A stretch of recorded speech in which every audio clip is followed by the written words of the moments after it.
जय श्री सद्गुरु देवाय नमः। जय श्री गणपति देवाय नमः। ओम तत्सत। ओम नमो भगवते वासुदेवाय नमः।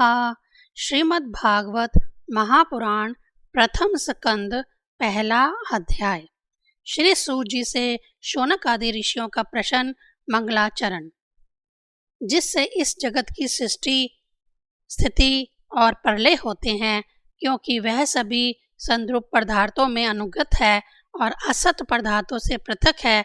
जड़ नहीं चेतन है, परतंत्र नहीं स्वयं प्रकाश है। जो ब्रह्मा अथवा हिरण्यगर्भ नहीं, प्रत्युत उन्हें अपने संकल्प से ही जिसने उस वेद ज्ञान का दान किया है, जिसके संबंध में बड़े बड़े विद्वान भी मोहित हो जाते हैं। जैसे तजोमय सूर्य रश्मियों से जल में स्थल का और स्थल में जल का भ्रम होता है, वैसे ही जिसमें यह त्रिगुणमयी जागृत स्वप्न सुषुप्त रूपा सृष्टि मिथ्या होने पर भी अधिष्ठान सत्ता से सत्य व्रत प्रतीत हो रही है, उस अपनी स्वयं प्रकाश ज्योति से सर्वदा और सर्वथा माया और माया कार्य से पूर्णता मुक्त रहने वाले परम सत्य रूप परमात्मा का हम ध्यान करते हैं। महामुनि व्यासदेव के द्वारा निर्मित इस श्रीमद् भागवत महापुराण में मोक्ष पर्यंत फल की कामना से रहित परम धर्म का निरूपण हुआ है। इसमें शुद्धांतकरण सत्य पुरुषों के जानने योग्य उस वास्तविक वस्तु परमात्मा का निरूपण हुआ है, जो तीनों तापों का जड़ से नाश करने वाली और परम कल्याण देने वाली है। अब और किसी साधन या शास्त्र से क्या प्रयोजन? जिस समय भी सुकृति पुरुष इसके श्रवण की इच्छा करते हैं, ईश्वर उसी समय अविलंब उनके हृदय में आकर बंदी बन जाते हैं। रस के मर्मज्ञ भक्तजन, यह श्रीमद् भागवत वेद रूप कल्प वृक्ष का पका हुआ फल है। श्री शुकदेव रूप तोते के मुख का संबंध हो जाने से यह परम आनंदमयी सुधा से परिपूर्ण हो गया है। इस फल में छिलका, गुठली आदि त्याज्य अंश तनिक भी नहीं है। यह मूर्तिमान रस है। जब तक शरीर में चेतना रहे तब तक इस दिव्य भगवत रस का निरंतर बार बार पान करते रहो। यह पृथ्वी पर ही सुलभ है। कथा प्रारंभ। एक बार भगवान विष्णु एवं देवताओं के परम पुण्यमय क्षेत्र नैमिषारण्य में शौनक आदि ऋषियों ने भगवत प्राप्ति की इच्छा से सहस्र वर्षों में पूरे होने वाले एक महान यज्ञ का अनुष्ठान किया। एक दिन उन लोगों ने प्रातः काल अग्निहोत्र आदि नित्य कर्मों से निवृत्त होकर सूर्य जी का पूजन किया और उन्हें ऊंचे से आसन पर बिठाकर बड़े आदर से ये प्रश्न किया। ऋषियों ने कहा, सूर्य जी, आप निष्पाप हैं। आपने समस्त इतिहास, पुराण और धर्म शास्त्रों का विधि पूर्वक अध्ययन किया है तथा उनकी भली भांति व्याख्या भी की है। वेद वक्ताओं में श्रेष्ठ भगवान बद्रीनारायण ने स्वयं एवं भगवान ने सगुण निर्गुण रूप को जानने वाले दूसरे मुनियों ने जो कुछ जाना है, उन्हें जिन विषयों का ज्ञान है, वह सब आप वास्तविक रूप से जानते हैं। आपका हृदय बड़ा ही सरल और शुद्ध है, इसी से आप उनकी कृपा और अनुग्रह के पात्र हुए हैं। गुरुजन अपने प्रेमी शिष्य को गुप्त से गुप्त बात भी बता दिया करते हैं। आयुष्मान, आप कृपा करके यह बतलाइए कि उन सब शास्त्रों, पुराणों और गुरुजनों के उपदेश में कलयुगी जीवों के परम कल्याण का सहज साधन आपने क्या निश्चय किया है? आप संत समाज के भूषण हैं। इस कलयुग में प्रायः लोगों की आयु कम हो गई है। साधन करने में लोगों की रुचि और प्रवृत्ति भी नहीं है। लोग आलसी हो गए हैं। उनका भाग्य तो मंदा है ही, समझ भी थोड़ी है। इसके साथ ही वे नाना प्रकार के विघ्न बाधा से घिरे हुए भी रहते हैं। शास्त्र भी बहुत से हैं, परंतु उनमें एक निश्चित साधन का नहीं, अनेक प्रकार के कर्मों का वर्णन है। साथ ही वे इतने बड़े हैं कि उनका एक अंश सुनना भी कठिन है। आप परोपकारी हैं। आप बुद्धि से उसका सार निकाल कर प्राणियों के परम कल्याण के लिए हम श्रद्धालुओं को सुनाइए, जिससे हमारे अंतःकरण की शुद्धि प्राप्त हो। प्यारे सूत जी, आपका कल्याण हो। आप तो जानते ही हैं कि यदुवंशियों के रक्षक भक्त वत्सल भगवान श्री कृष्ण वासुदेव की धर्म पत्नी देवकी के गर्भ से क्या करने को की इच्छा से अवतरण हुए थे। हम उसे सुनना चाहते हैं। आप कृपा करके हमारे लिए उसका वर्णन कीजिए, क्योंकि भगवान का अवतार जीवों के परम कल्याण और उनकी भगवत प्रेममयी समृद्धि के लिए ही होता है। यह जीव जन्म मृत्यु के घोर चक्र में पड़ा हुआ है। इस स्थिति में भी यदि वह कभी भगवान के मंगलमय नाम का उच्चारण कर ले तो उसी क्षण उससे मुक्त हो जाए, क्योंकि स्वयं भय भी भगवान से डरता रहता है। सूत जी, परम विरक्त और परम शांत मुनिजन भगवान के श्री चरणों की शरण में ही रहते हैं, अतएव उनके स्पर्श मात्र से संसार के जीव तुरंत पवित्र हो जाते हैं। इधर गंगा जी के जल का बहुत दिनों तक सेवन किया जाए तब कहीं पवित्रता प्राप्त होती है। ऐसे पुण्यात्मा भक्त जिनकी लीलाओं का गान करते रहते हैं, उन भगवान का कलिमल हारी पवित्र यश भला आत्मशुद्धि की इच्छा वाला ऐसा कौन मनुष्य होगा श्रवण ना करे। वह लीला से ही अवतार धारण करते हैं। नारद आदि महात्माओं ने उनके उदार कर्मों का गान किया है। हम श्रद्धालु के प्रति आपका उनका वर्णन कीजिए। बुद्धिमान सूत जी, सर्वसमर्थ प्रभु अपनी योग माया से स्वच्छंद लीला करते हैं। आप उन श्री हरि की मंगलमय अवतार कथाओं का अब वर्णन कीजिए। पुण्य कीर्ति भगवान की लीला सुनने से हमें कभी भी तृप्ति नहीं हो सकती, क्योंकि रसक श्रोताओं को पद पद पर भगवान की लीलाओं में नए नए रस का अनुभव होता है।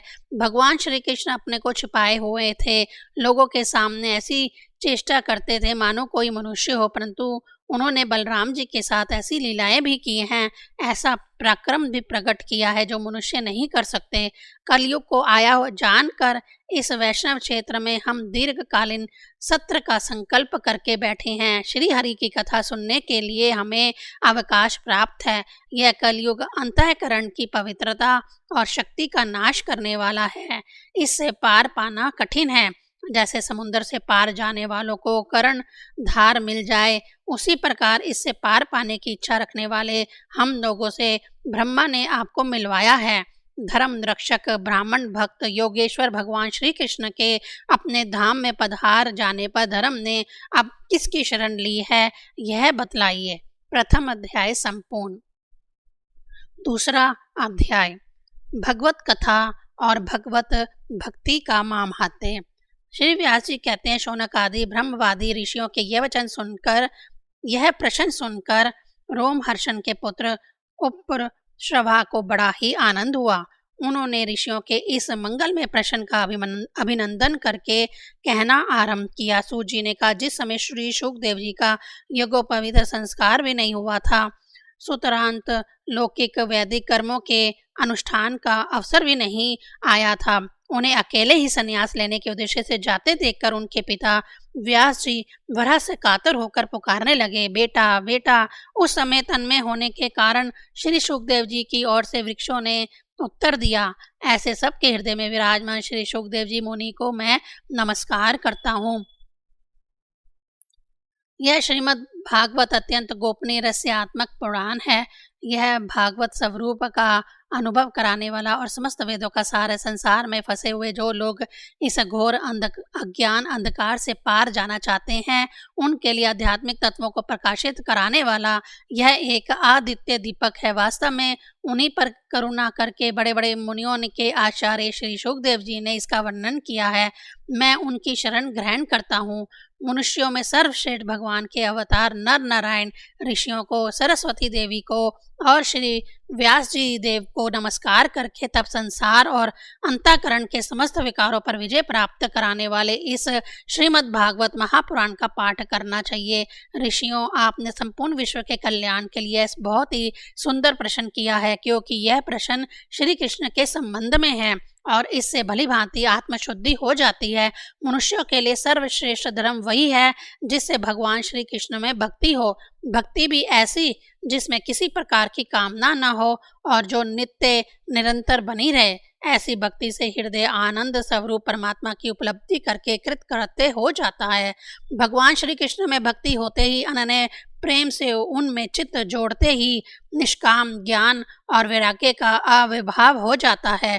धर्म का ठीक ठीक अनुष्ठान करने पर भी यदि मनुष्य के हृदय में भगवान की लीला कथाओं के प्रति अनुराग का उदय ना हो तो वह निरा श्रम ही श्रम है।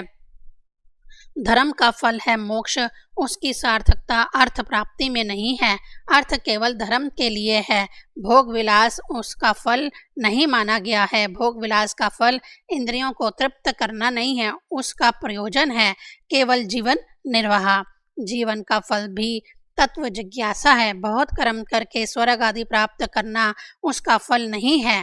तत्व वक्ता लोग ज्ञाता और ज्ञेय के भेद से रहित अखंड अद्वितीय सच्चिदानंद स्वरूप ज्ञान को ही तत्व कहते हैं। उसी को कोई ब्रह्म, कोई परमात्मा और कोई भगवान के नाम से पुकारते हैं। श्रद्धालु मुनिजन भागवत श्रवण से प्राप्त ज्ञान वैराग्य युक्त भक्ति से अपने हृदय में उस परम तत्व रूप परमात्मा का अनुभव करते हैं। शौनक आदि ऋषियों यही कारण है कि अपने अपने वर्ण तथा आश्रम के अनुसार मनुष्य जो धर्म का अनुष्ठान करते हैं उसकी पूर्ण सिद्धि इसी में है कि भगवान प्रसन्न हो। इसीलिए ग्राहक मन से भक्त वत्सल भगवान का ही नित्य निरंतर श्रवण कीर्तन ध्यान और आराधन करना चाहिए। कर्मों की गांठ बड़ी कड़ी है। विचारमान पुरुष भगवान के चिंतन की तलवार से उस गांठ को काट डालते हैं। तब भला ऐसा कौन मनुष्य होगा जो भगवान की लीला कथा में प्रेम ना करे। शौनक आदि ऋषियों पवित्र तीर्थों का सेवन करने से महत्व सेवा तदंतर श्रवण की इच्छा, फिर श्रद्धा, तत्पश्चात भागवत कथा में रुचि होती है। भगवान श्री कृष्ण के यश का श्रवण और कीर्तन दोनों पवित्र करने वाले हैं। वे अपनी कथा सुनने वालों के हृदय में आकर्षित हो जाते हैं और उनकी अशुभ वासनाओं को नष्ट कर देते हैं, क्योंकि वे संतों के नित्य सुहृद हैं।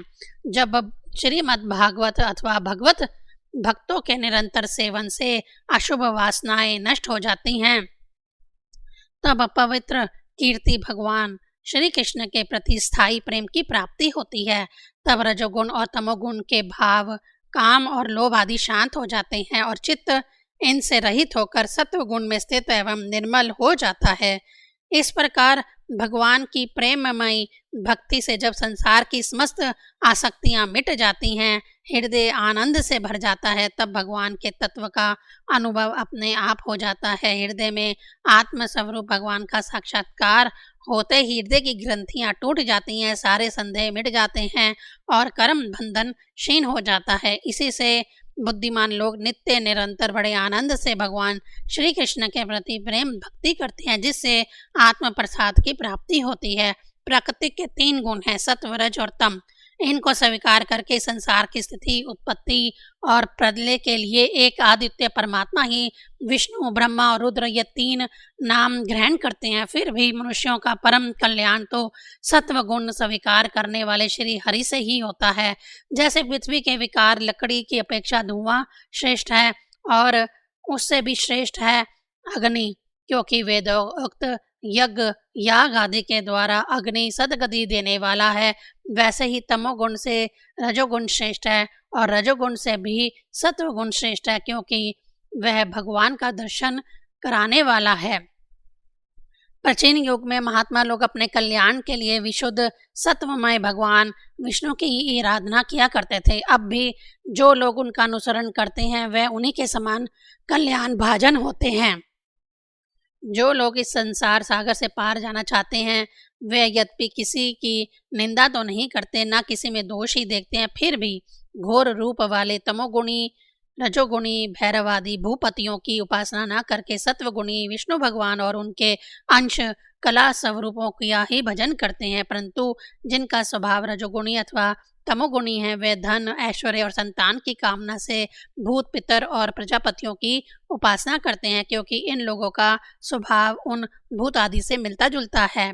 वेदों का तात्पर्य श्री कृष्ण में ही है, क्योंकि यज्ञों के उद्देश्य श्री कृष्ण ही हैं। योग श्री कृष्ण के लिए ही किए जाते हैं और समस्त कर्मों की परिसमाप्ति भी श्री कृष्ण में ही है। ज्ञान से ब्रह्म स्वरूप श्री कृष्ण की ही प्राप्ति होती है। तपस्या श्री कृष्ण की प्रसन्नता के लिए ही की जाती है। श्री कृष्ण के लिए ही धर्मों का अनुष्ठान होता है और सब गतियां श्री कृष्ण में समा जाती हैं। यद्यपि भगवान श्री कृष्ण प्राकृतिक और उनके गुणों से अतीत है, फिर भी अपनी गुणमयी माया से जो प्रपंच की दृष्टि से है और तत्व की दृष्टि से नहीं है, उन्होंने ही सर्ग के आदि में इस संसार की रचना की है। यह सत्व रज और तम तीनों गुणों उसी माया के विलास हैं। इनके भीतर रहकर भगवान इनसे युक्त सरीखे मालूम पड़ते हैं। वास्तव में तो वह परिपूर्ण विज्ञानानंद घन हैं। अग्नि तो वस्तुतः एक ही है, परंतु जब वह अनेक प्रकार की लकड़ियों में प्रकट होती है तब अनेक सी मालूम होती है। वैसे ही सबके आत्मरूप भगवान तो एक ही हैं, परंतु प्राणियों की अनेकता से अनेक जैसे जान पड़ते हैं। भगवान ही सूक्ष्म भूत, तन्मात्रा, इंद्रिय तथा अंतःकरण आदि गुणों के विकार भूत भावों के द्वारा नाना प्रकार की योनियों का निर्माण करते हैं और उनमें भिन्न भिन्न जीवों के रूप में प्रवेश करके उन योनियों के अनुरूप विषयों का उपभोग करते कराते हैं। वही संपूर्ण लोकों की रचना करते हैं और देवता, पशु, पक्षी, मनुष्य आदि योनियों में लीला अवतार ग्रहण करके सत्व गुण के द्वारा जीवों का पालन पोषण करते हैं। दूसरा अध्याय संपूर्ण। ओम नमो भगवते वासुदेवाय नमः।